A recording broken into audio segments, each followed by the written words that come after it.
Hi, today I'm going to discuss culture shock, which is covered in chapter 5. A year ago, my husband, my two kids, and I, we decided to move to Sweden for a year. We got the opportunity and we thought we would try something new. My husband is actually from Sweden, so for him it was re entry culture shock.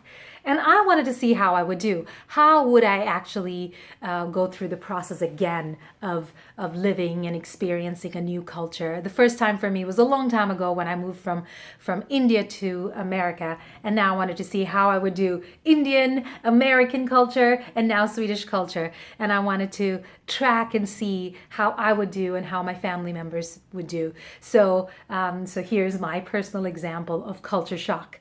The first stage, of course, is honeymoon stage. This is the everything is beautiful or everything is awesome stage, right? When we moved last summer to Sweden, everything was beautiful. It was summer, there was sunshine, and there were strawberries, and it was just wonderful to meet everyone for the first time. People are interested in you. It was good to see family members. The kids were so excited, and it was a great honeymoon stage. And the second stage is the hostility stage. I don't like the everything is ugly quote. I prefer to call it everything is uncomfortable. You just don't feel right in your skin. And I had been to Sweden many times, so it wasn't a brand new experience for me. But there were some bits that were really uncomfortable.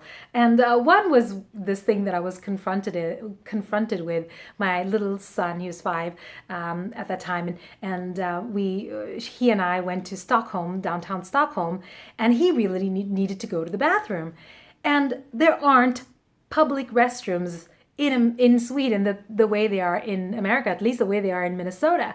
And so we had to go to 5 different places before we actually found a restroom for my little son. And so that was one of those like, oh, this is uncomfortable stage. And you have reactions. There are 3 different reactions the book talks about.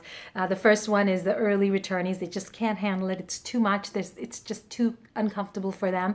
And the time servers, the ones that are like, I'm here for such a short time. I'm just going to grit my teeth. I'm going to just do it and I'm going to go back home.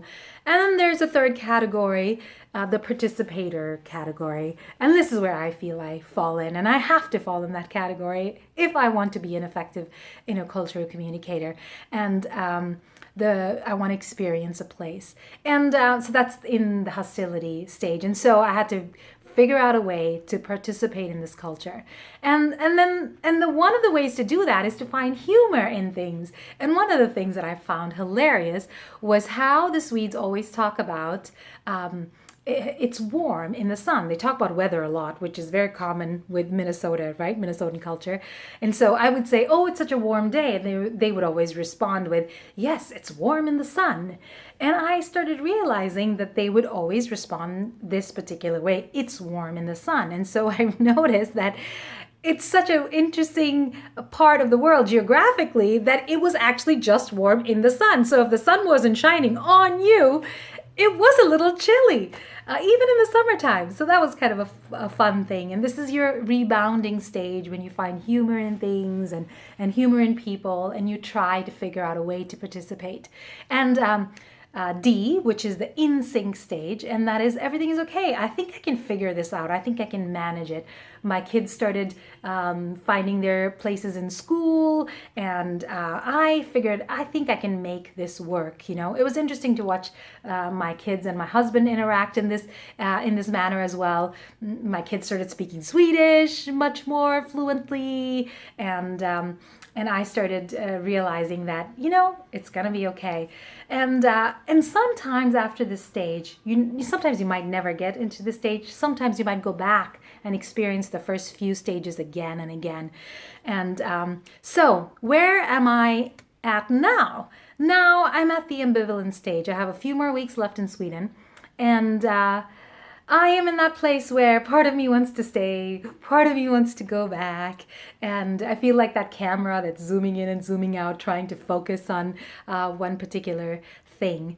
But that's the ambivalent stage. I'm experiencing that right now. And what's in store for me in America? The next 2 stages of culture shock are the last 2 stages of culture shock, and that is re-entry culture shock everything is going to be off balance again. And the final one is re-socialization. Is America going to be home? Is Minnesota going to be home for me again? And there are three different types of people going back into their own cultures, and that's the re-socializers. Oops, hard to say that word. The alienators and the transformers. So read about that in the text and leave me a note if you want to ask me any questions about experiencing another culture or my time in Sweden. I'll be happy to answer. Have a good day.